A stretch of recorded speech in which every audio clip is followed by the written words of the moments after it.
Sup mga kapuso, ito po ang mga ganap na dapat po natin abangan dito lamang po sa My Father's Wife.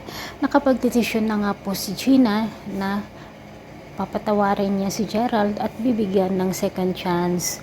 Dahil nga mahal pa rin niya ito at ama nga siya ng kanilang anak na si Mindy mga kapuso. Tuwang-tuwa naman si Gerald nang malaman nga niya ang final desisyon ng kanyang asawa.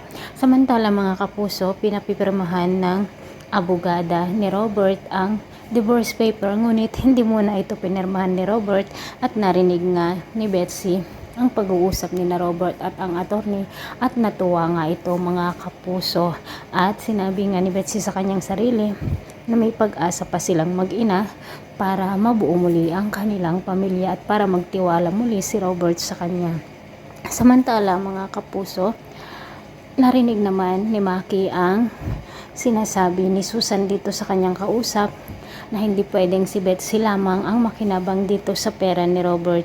Kailangan pati rin daw siya ay makikinabang. Kung kaya't nasabi nga ni Maki sa kanyang sarili na siguradong may masamang balak na gawin na naman itong si Susan, kung kaya't sinubaybayan nga po niya ito mga kapuso.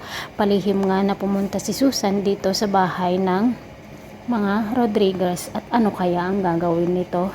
Hanggang kailan naman kaya matitiis ni Robert itong si Gerald, lalo pat sinabi na nga ni Gina na magkakabalikan na sila at galit nga si Robert nang malaman ang desisyon ni Gina mga kapuso. Ngunit wala na siyang magagawa dahil nga bumalik na si Gerald dito sa mansyon.